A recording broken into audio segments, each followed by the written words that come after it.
Hey there guys, alright, today we are back with History Marche. It's been a really long time, so I thought let's give them another shot. Let's go back to them. It's been a really long time.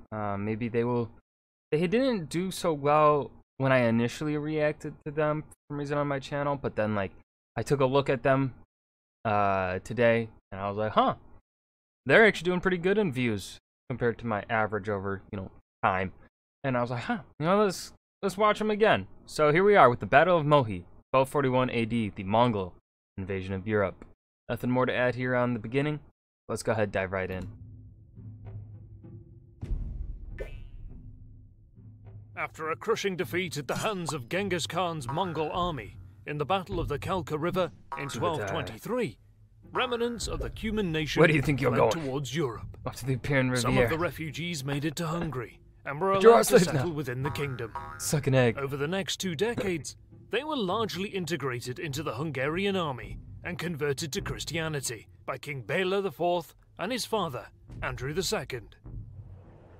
Meanwhile, Genghis Khan had established a large empire stretching from the Korean peninsula to the Caspian Sea, which continued its economic and territorial expansion under the rule of his son, Ogedei. Elected Supreme Khan in 1229, Ogedei is as pragmatic as his father, a proficient administrator and a shrewd I love this politician. thing that they're doing here. He keeps things stable among the Mongol elite, overhauls the empire's bureaucracy, improves tax collection, and the efficiency of government institutions. He also fully utilizes his generals, giving them operational autonomy on the strategic and tactical level, and heeds their advice on all military matters. This open-minded, meritocratic approach enables Ogedei to wage war on all fronts, and to greatly expand the empire he inherited from his father.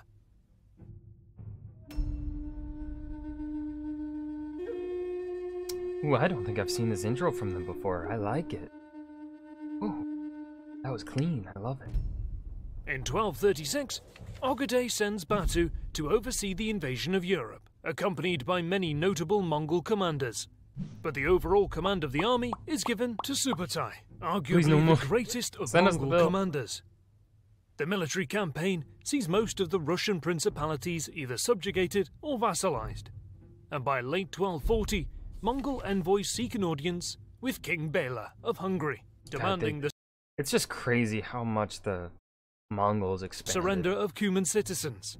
How far the west. The envoys argue that the Cumans are Mongol slaves who escaped after their defeat in 1223, and later when their Khanate was conquered in 1239.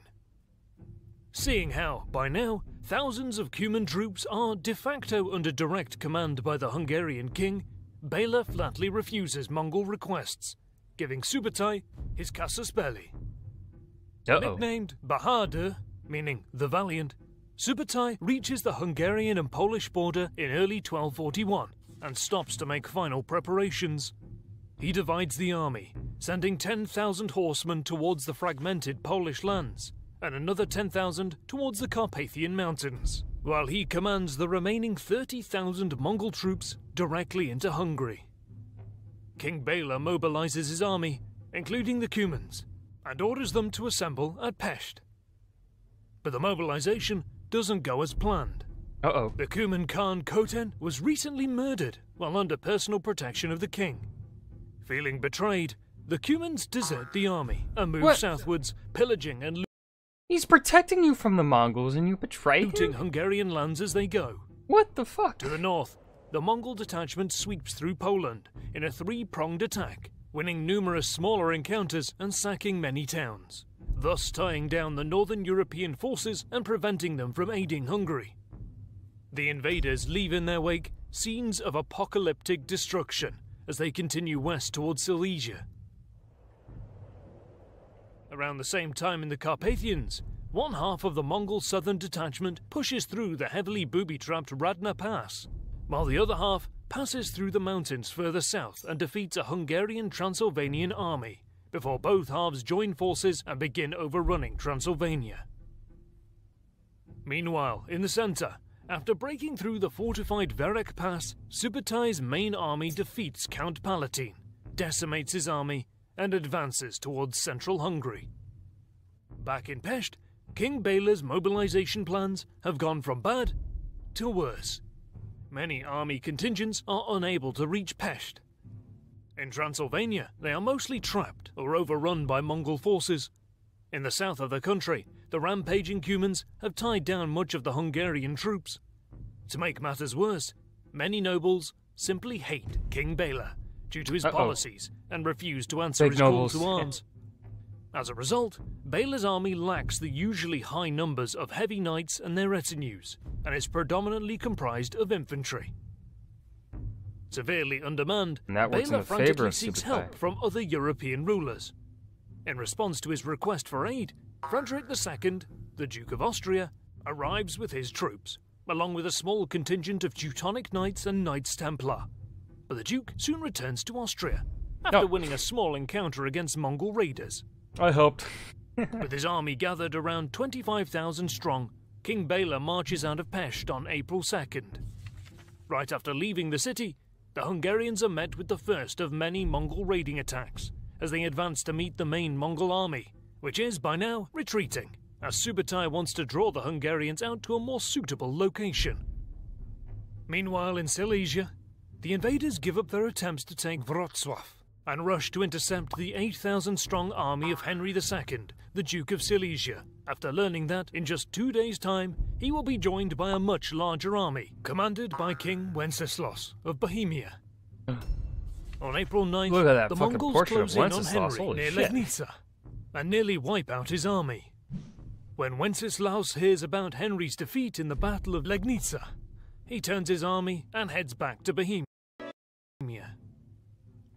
A day later in Hungary, on April 10th, Bela's troops reach the flooded Shayo River after a week of forced marches and repeated attacks by Mongol raiders. But before continuing to pursue the invaders, the king decides to encamp south of the town of Mohi to allow further reinforcements and supplies to reach him.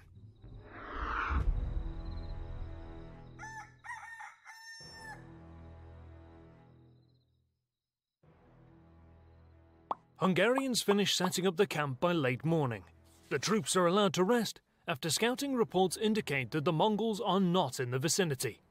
By noon, the place is buzzing with activity.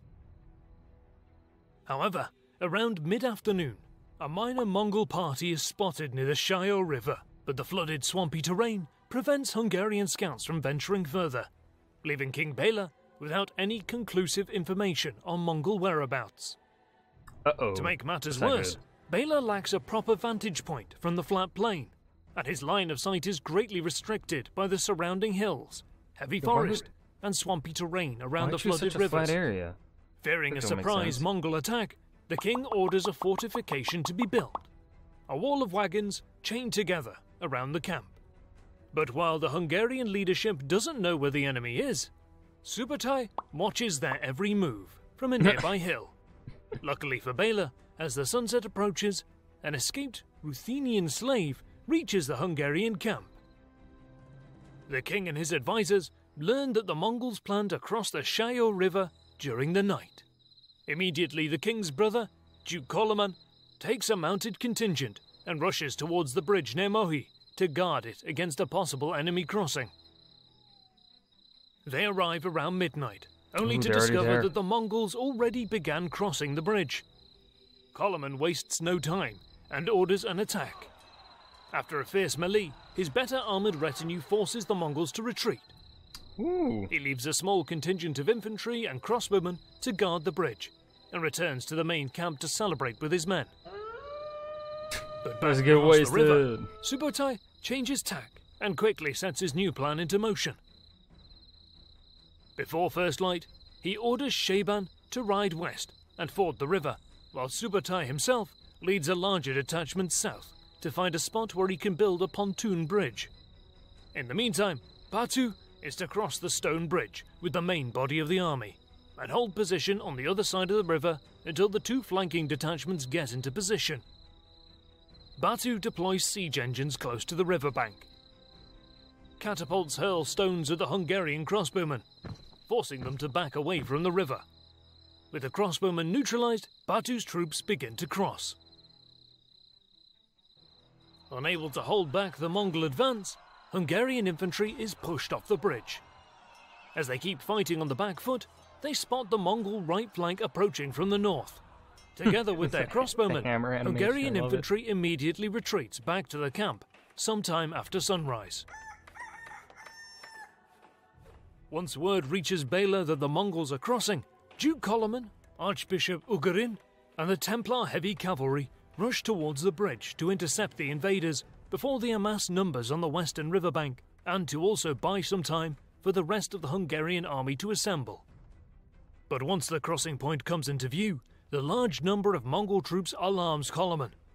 Undeterred, the outnumbered Hungarians vigorously charge towards the enemy.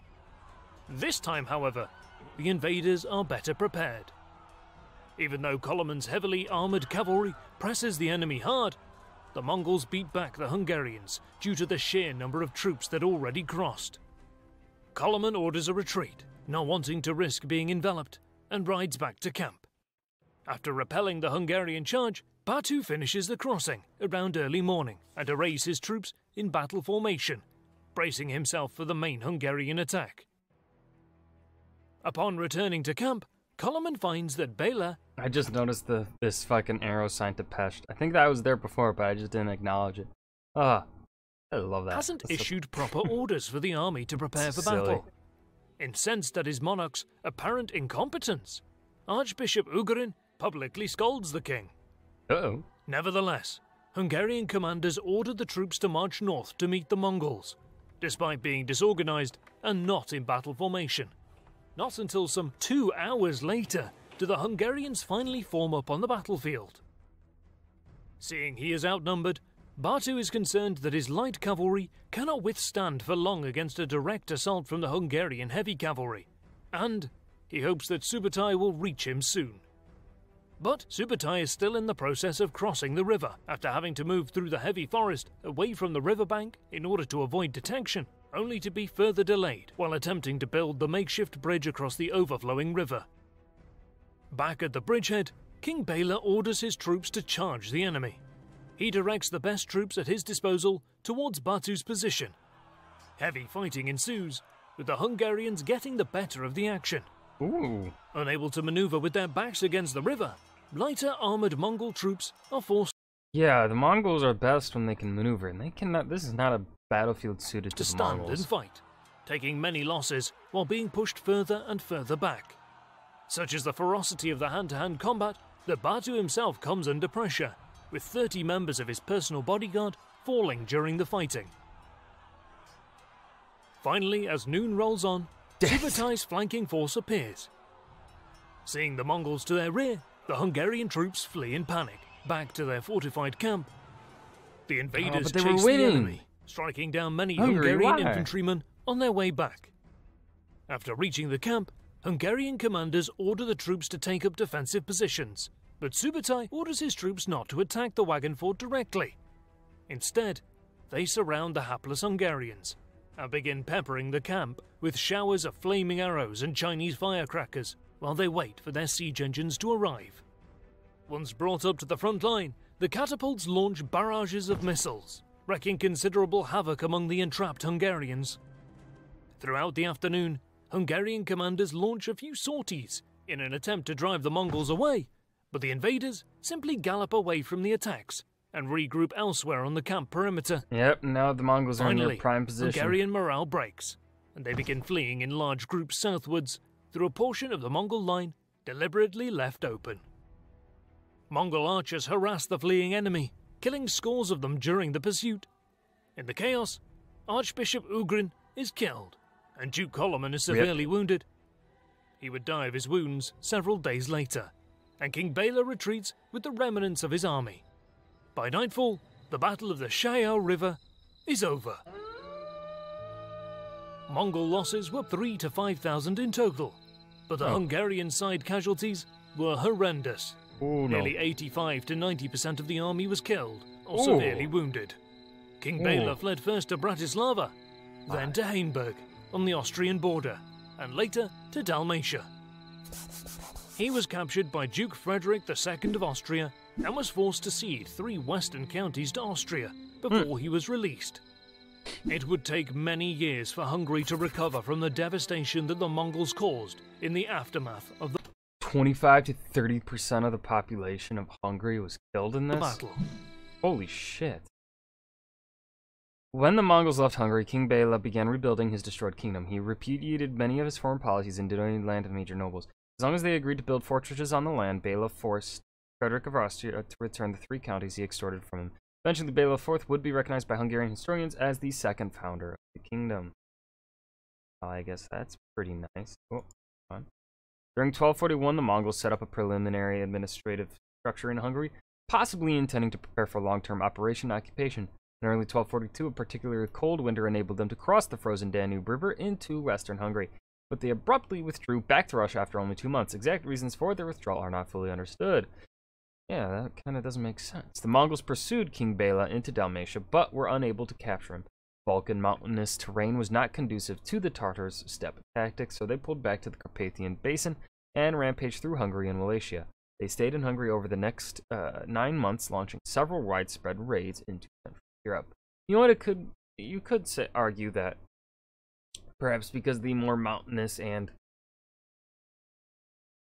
foresty terrain of Central Europe kind of prevents the Mongols from, having their tactics. Eastern Europe is perfect for their tactics, in which it's just wide open plains for the most part, with some rivers and some forests here and there, but not really many mountains. But really, once you start making it to Hungary and more Central Europe, it becomes a lot more forested and a lot more mountain. So maybe that's why they just gave up. But anyways, that was the Battle of Mohi, 1241 AD, by the Mongol invasion of Europe by HistoryMarche. I hope you guys enjoyed. I certainly did. Remember to hit that like button and subscribe for more, and I will see you guys in the next video. Peace.